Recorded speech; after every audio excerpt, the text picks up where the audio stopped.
passé.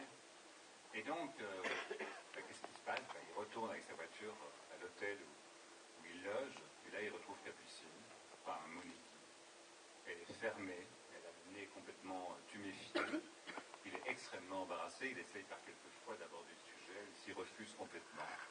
Ils font le trajet pour rentrer à Bruxelles, et 4-5 semaines après, Capucine est partie. Elle a quitté la maison, mais pas n'importe comment. Elle a pris l'exacte moitié de toutes choses. Donc s'il y a 6 chaises, elle a pris 3 chaises. Elle a tout coupé en deux, y compris des photos qu'elle a découpées. Donc elle a laissé la partie de photo où il est dessus pour prendre la partie où il est.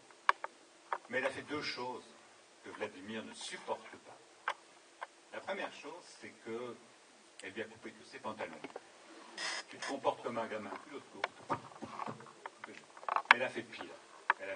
Vladimir est un homme extrêmement inquiet et organisé qui prend un traitement médicamenteux quotidien. Donc elle prend la plaquette de médicaments, il prend le premier médicament en haut à gauche.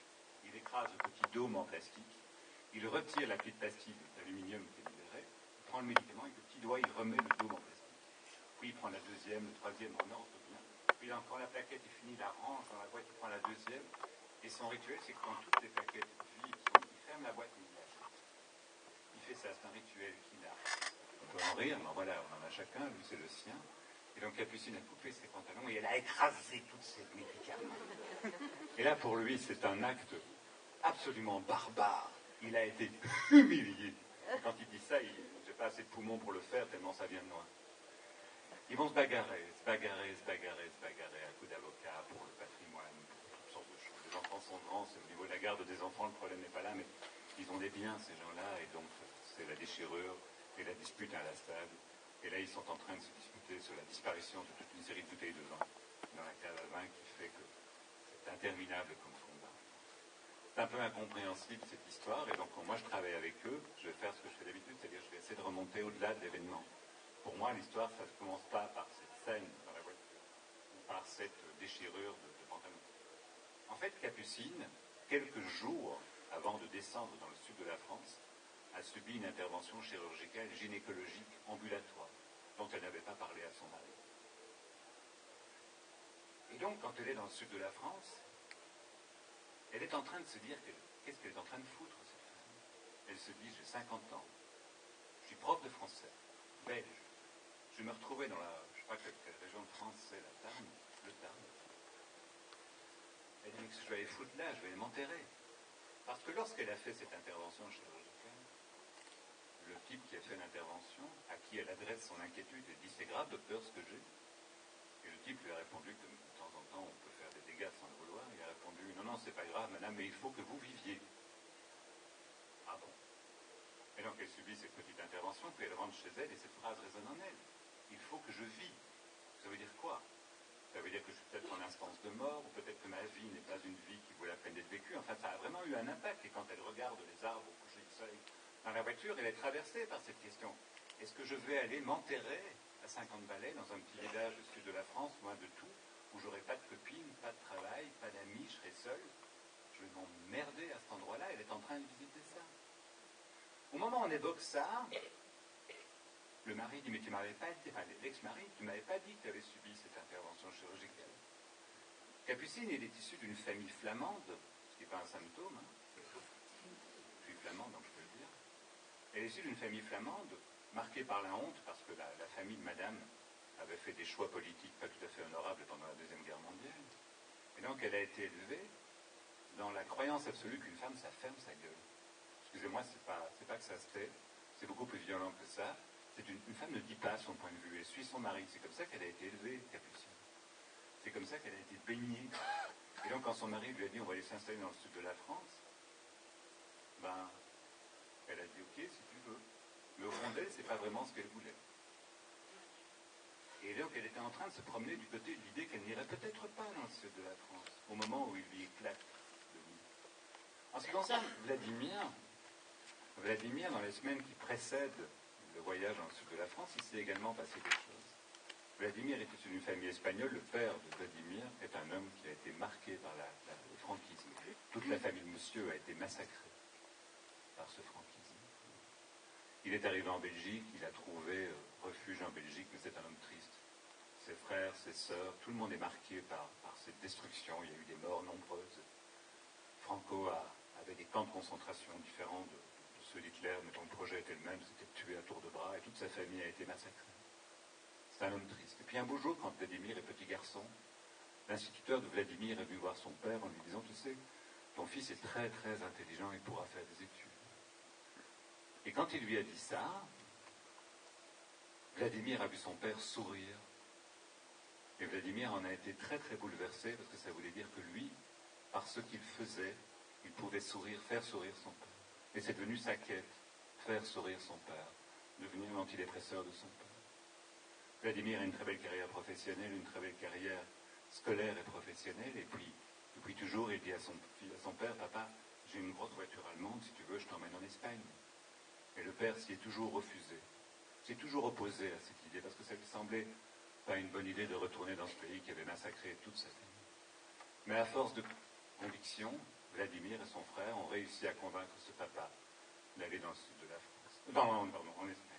Donc ils sont montés dans la grosse voiture allemande et ils sont allés en Espagne, et ça s'est très très mal passé.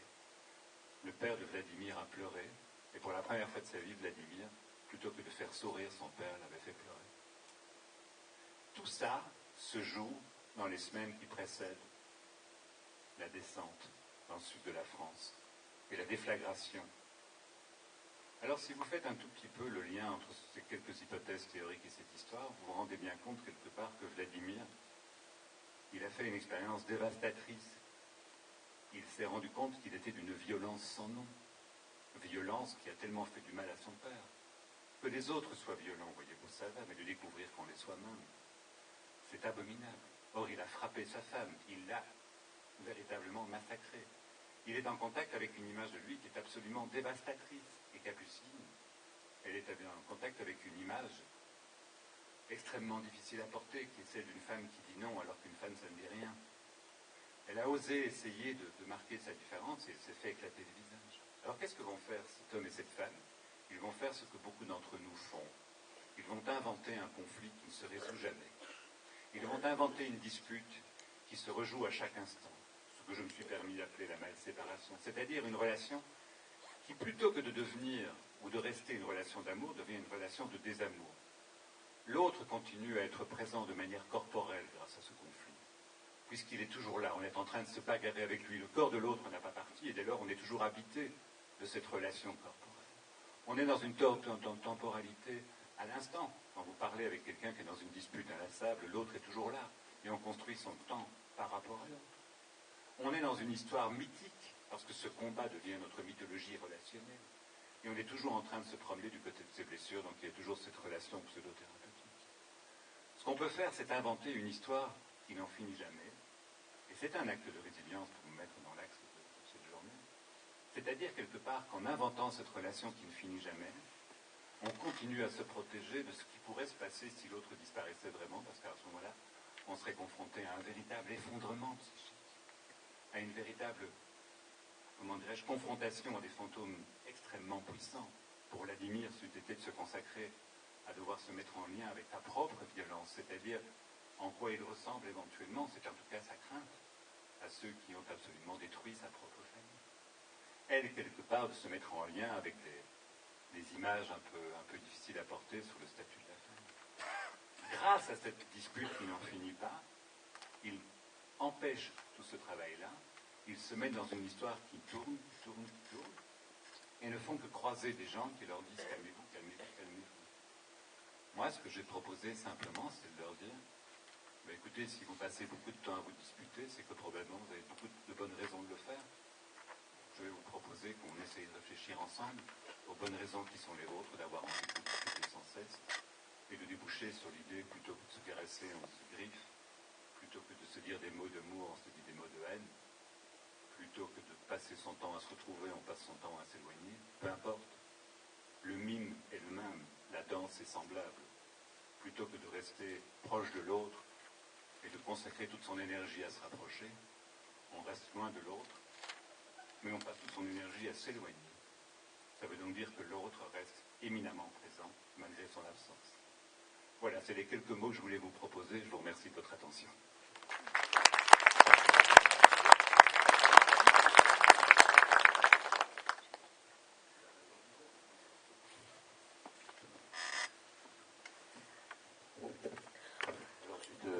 interventions de gens. Est-ce qu'il y a une ou des questions à poser?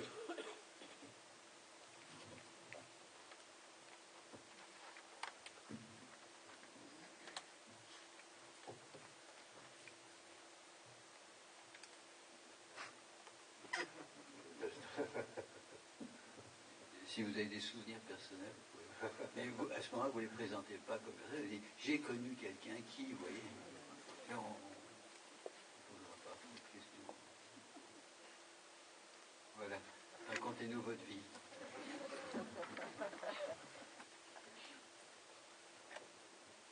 Je voulais avoir un éclairage aussi sur plusieurs couples que j'ai rencontrés dans ce cadre de ma séparation, mais qui ont tendance à jeter le bébé avec l'eau du bain. C'est-à-dire qu'ils disent que l'idée était pipée depuis le début, que toute l'histoire était ratée d'entrée de jeu et qu'ils ont perdu 30 ans de leur existence, qui est à la fois difficile à entendre pour le membre du couple qui est le moins demandeur de séparation, et puis pour les enfants qui entendent qu'en fait tout était mensonge depuis le début. Et donc dans ces cas-là, comment est-ce qu'on peut le travailler à la lumière de vos réflexions?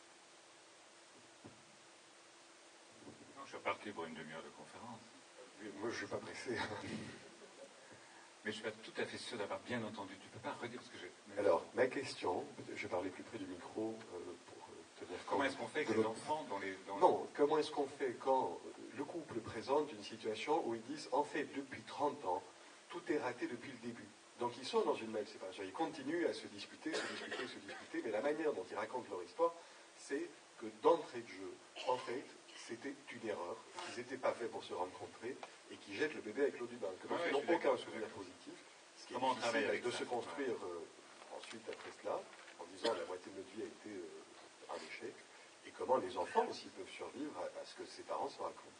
C'est une idée qui est présente souvent dans ce genre de couple, c'est une idée qui est avancée. Tout ça n'était qu'une comédie. C'est en fait une stratégie pour ne pas s'effondrer. Ça veut donc dire quelque part qu'on convoque la colère, on invite la colère à être le partenaire avec lequel on va se comporter. La colère a une vertu à ce moment-là, c'est qu'elle nous rassemble et nous tient debout. Elle nous met dans une posture au monde qui est, je dis bien à l'autre que je ne suis pas dupe, je montre quelque part que je suis capable de me différencier, de l'affronter, de le confronter, mais en même temps on convoque la colère, c'est-à-dire on s'édifie sur un mode colère. On ne touche pas à ça, on reste très très en alliance par rapport à cette idée, mais on ne se laisse pas faire, c'est-à-dire quelque part qu'on essaie justement petit à petit de tourner autour, d'épaissir la chose et puis de revenir sur l'histoire du couple, de revenir sur toute la fabrique du couple, sur toute l'histoire de la fabrique du couple. Parce qu'il y a un événement très simple dans la fabrique d'un couple, qui est que quand vous rencontrez quelqu'un, il a plutôt l'air d'être celui que vous avez envie, et vous êtes peut-être celui qu'il a envie.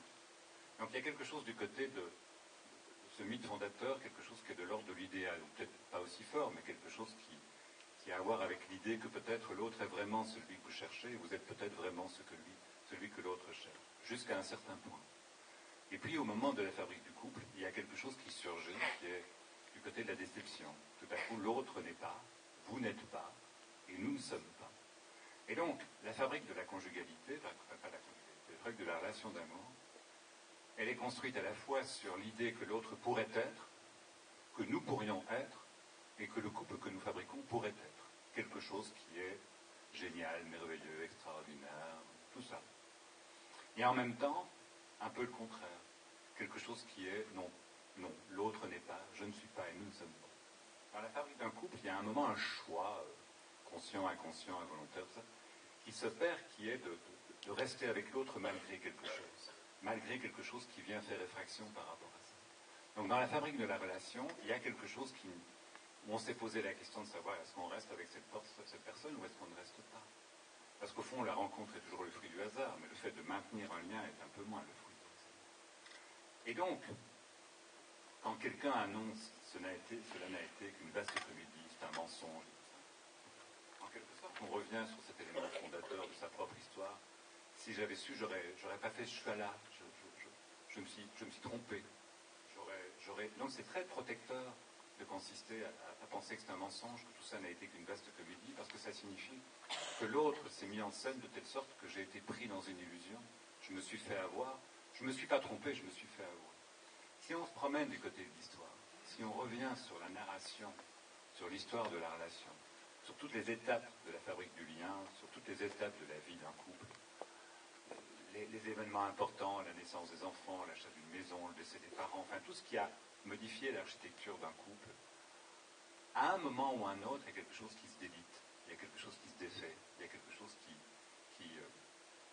se déroule et s'engage quelque chose qui aboutira quelques temps plus tard, quelques mois, quelques années plus tard à une séparation.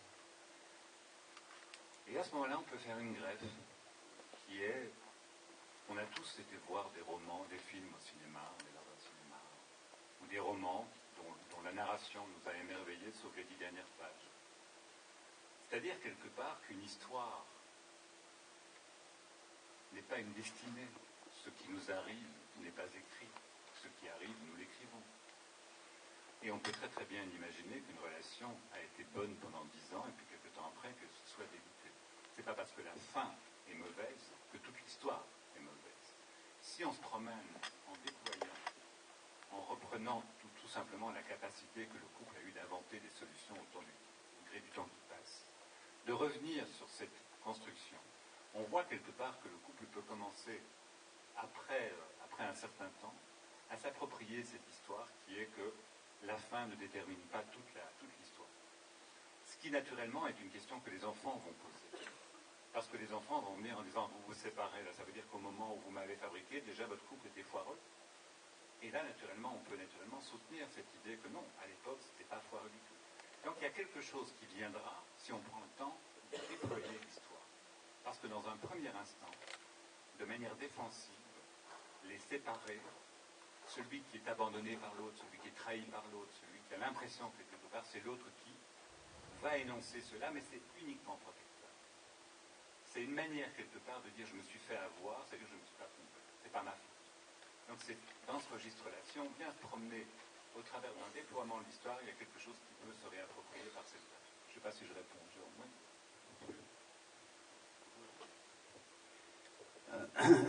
Je remercie Jean d'abord son magnifique talent de conteur d'une part, mais d'autre part vraiment d'appuyer sur l'importance de ce que j'ai appelé le mythe fondateur.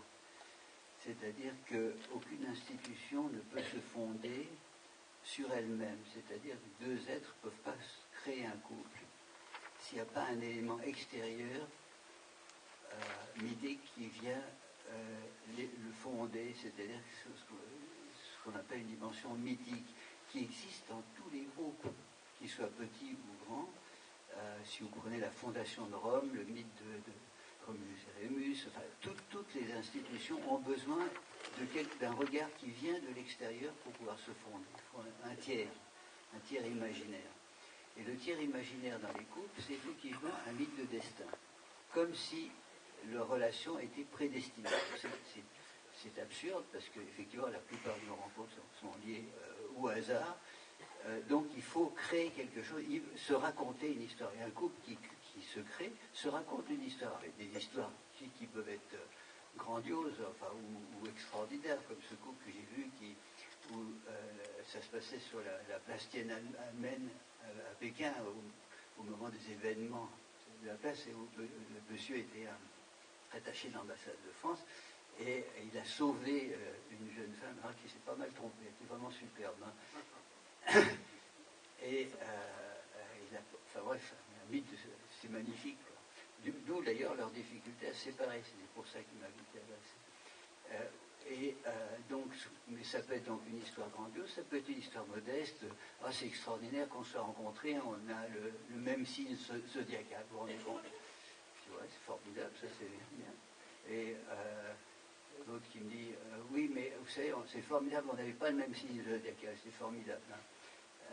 Le couple le plus étonnant que j'ai rencontré, ils m'ont dit, vous savez, on a immédiatement compris qu'on était fait l'un pour l'autre, parce qu'on n'avait strictement rien en commun.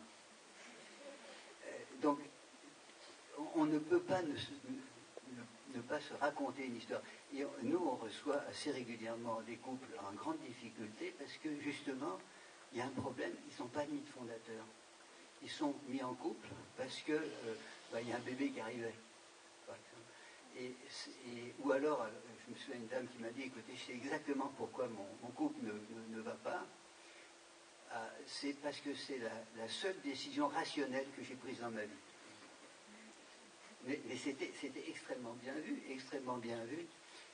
Il y a un autre aussi où monsieur me dit, et ça c'était terrible, je crois qu'il l'avait jamais déjà, vous savez, moi je me suis mis en couple, mais je vais vous dire la raison, mais parce que j'étais tellement heureux en tant que célibataire, que je me suis dit, mais si tu continues comme ça, tu ne vas jamais avoir d'enfant, jamais de mariage. Donc je me suis marié parce que j'étais trop heureux avant. Trop heureux avant. Oui. Alors c'est pas très étonnant que ce couple a eu quelques difficultés. Donc, parmi celles des situations dont vous parlez là, de ces difficultés qu'on peut rencontrer, je pense que la prise en compte de ce mythe fondateur, aller à la recherche de ce mythe fondateur, est une grande aide pour décider du type d'intervention qu'on va pouvoir faire, qui ne sera pas la même si on tombe sur des gens qui ont effectivement vraiment une carence au départ, une carence mythique au départ, une carence fondatrice, ou au contraire des gens qui ont quelquefois des mythes surélevés, surévalués dans d'autres situations. Je pense à une situation où un couple comme ça était fondé, ça se passait sur un atoll de Polynésie, vous voyez, un atoll, je sais pas, c'est joli quoi. Et lui était médecin, était un jeune médecin, était militaire qui était là, en Polynésie française, et elle était de passage, touriste de passage, comme ça. Et ça a été vraiment formidable, une rencontre extraordinaire. Donc je les reçois et je leur fais raconter, comme le fait Jean, leur rencontre. Et elle a encore des petites étoiles dans les yeux quand elle raconte l'histoire. Et tout à coup, j'entends lui qui dit « Ouais, d'accord, enfin, c'était pas difficile, tu étais la seule femme sur l'atoll. » Alors ça s'appelle une chute mythique. Vous voyez, donc, mais vraiment de porter l'attention sur ce qui a justement construit l'institution, peut-être j'aurai le temps d'en parler un tout petit peu après, est absolument fondamental parce qu'on va pouvoir, à partir de ces éléments, construire quelque chose qui leur permet de retrouver une certaine dignité, l'un et l'autre. Et c'est ça le fond, vraiment, de moi, ce que j'entends dans le propos de Jean, c'est exactement ça. Redonner leur dignité à chacun, là où chacun se sent blessé, humilié, se sent avoir été stupide, s'est fait avoir, etc. Alors, je dis quelquefois, vous savez, on ne saura jamais pourquoi on a vécu. C'est une phrase de Pascal Quignard que j'aime beaucoup. Très bien. Est-ce qu'il y a d'autres questions? Ce que vous disiez, au fond, c'est que par rapport à la chute mythique, est-ce qu'en thérapie, par rapport à généralement, oui, excusez-moi, généralement, il y a beaucoup d'espérance dans le couple, tout au moins au début. On a l'impression, quelquefois, pour beaucoup de couples, c'est surévalué dans leur imaginaire, c'est-à-dire le couple parfait, et toute notre vie, ça sera comme ça. Et il arrive un moment, effectivement, généralement au bout de 2 ou 3 ans, il y a quelque chose qui vient se démythifier dans le couple, parce qu'on aborde le réel.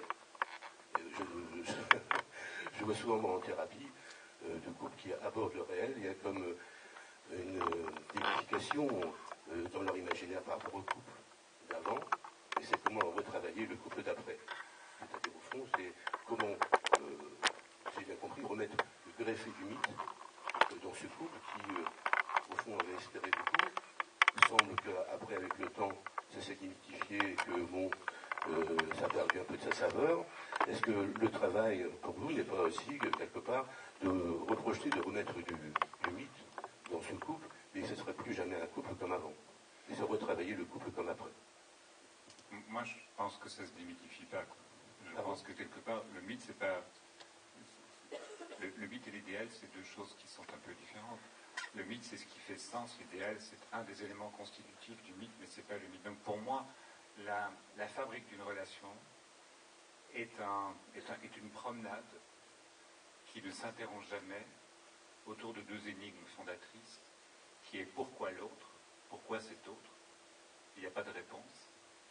Et qu'est-ce que je fous là? Il n'y a pas de réponse non plus. Donc il y a quelque chose entre l'émerveillement et la déception, quelque chose entre la fascination et la tristesse, et on se promène entre ces deux pôles. Pourquoi on vit, pourquoi on meurt, pourquoi on aime, sont des questions sans réponse. Et comme on n'y arrive pas, on se met au travail. Donc je ne pense pas que ce soit le retour du réel. Il y a quelque chose, bien sûr. Mais ce retour du réel, il est toujours, s'il est comme ça, brut, le couple s'effondre. Il va y avoir une transformation, on va se débrouiller comme on peut avec ces questions sans réponse. C'est pas qu'il y a le retour du réel, parce que je pense que si le retour du réel est là, on se défait tout de suite du couple. Un couple et la réalité, c'est pas compatible. Il y a quelque chose de l'ordre de l'illusion, mais de l'illusion cultivée, de l'illusion construite, de l'illusion pas construite, je veux dire tricotée. Et c'est le retour de réel, je crois que ce que tu veux dire, c'est qu'au moment où ça fonctionne peut-être un peu moins bien, tout à coup, la croyance que l'on a est un peu moins opératoire. Alors on se remet en crise pour essayer de reproduire de la mythification, de reproduire quelque part quelque chose de cette réponse impossible à une question sans réponse. C'est ce qui fonde la conjugalité. Moi, je crois quelque part que ce qui fait qu'un couple va s'effondrer, c'est quand tout à coup il arrête de tricoter. Soit parce qu'il détient une vérité absolue, un peu les couples magnifiques dont parlait Robert, ces couples qui se construisent sur un mec qui sauve une nana sur la place d'une c'est une relation, c'est tellement magnifique que ça ne peut pas se défaire. Mais comment est-ce qu'on fait? Parce que je pense qu'on peut pas résoudre cette question. Quand j'ai un couple, mes voisins, j'en parlais hier à Robert, leur passion, c'est de tondre la pelouse à deux couchés dans l'herbe. Avec une paire de ciseaux, ils tondent la pelouse. Et à cet endroit-là, ils sont dans un bonheur que j'atteindrai jamais. Je regarde ma femme, je lui dis, t'as vu, nous, on n'est même pas capable de faire ça. Moi, j'ai une tondeuse électrique qui fait tout seul. Je veux dire, c'est pitoyable, notre couple. Cet homme et cette femme, alors je ne sais pas si c'est le retour du réel, mais avec une paire de ciseaux, coupent l'herbe inlassablement, dans une sorte de jouissance partagée, et ils atteignent des sommets de bonheur que je ne caresserai jamais. Enfin, je crois, pour en avoir parlé avec eux, et je lui ai souvent demandé, je lui ai dit, mais comment vous avez fait pour trouver ça? Il ne répond pas. Quand je reste avec cette énigme. Le jour où ils ne couperont pas à la même hauteur, tu vas les recevoir. Je réponds. Oui, très bien. Donc je pense pas qu'un. Je pense que le réel peut tout à coup, enfin quelque chose que l'on nomme le réel, peut tout à coup surgir lorsqu'un couple se défait, un peu à travers la question de Jérôme, qui est comment on se débrouille tout à coup, quand on revient sur l'histoire passée. Vous savez, c'est le phénomène d'anachronisme. La phrase que vous retrouvez dans ce roman que je vous invite à lire, qui est Bébert et l'omnibus. Hein, si j'avais su, j'aurais pas venu. Hein, cette idée, quelque part, de revisiter l'histoire du couple à l'aune d'informations qu'on a aujourd'hui et qui fait qu'on revisite hier avec des choses qu'on ne savait pas hier. Et alors, ce qu'on n'a fait pas hier n'était pas un mensonge et une illusion, mais simplement une autre histoire. Et tout à coup, on se dote d'un appareillage de lecture, un peu comme un archéologue qui va fouiller son histoire avec des outils pour déceler les choses qui n'existaient pas à notre conscience à l'époque où on les vivait. Mais ça ne veut pas dire que ce qu'on vivait hier était faux, c'est tout. Très bien, merci. D'autres questions?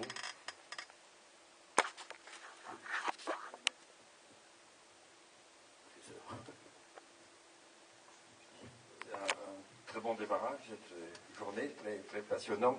Mais juste une petite remarque, c'est que est-ce que ça existe le réel? Et je pense que le problème, et c'est ce qu'on va retrouver dans toutes ces histoires de couple, c'est ce à quoi on accorde de la vérité. Qu'est-ce qui serait vrai? Est-ce que le verre est à moitié plein ou à moitié vide? Les questions sont que ce qui contribue à le remplir ou à l'éviter, c'est le regard qu'on porte sur et cette réalité, elle est mouvante, en fonction de nos émotions, de ce que ça va éveiller. Alors qu'on voudrait tout le temps l'afficher, ah, il y a ça c'est le réel. Ça n'existe pas. La vie n'est pas de cet ordre-là. La vie, c'est une dynamique entre des contraires. Donc le réel, il y a en partie ce qu'on va le faire, en partie la réponse des autres. C'est une co-création entre un environnement, des personnes, nous. Mais personne n'a la clé. Or, on voudrait à un moment donné l'avoir sous la forme de la vérité, le réel, machin. Et ça n'amène que la destructivité. Parce que ça ne marche jamais. Si on ne voit pas qu'il y a en permanence un ajustement des contraires. Ça, c'est la base de la vie, non?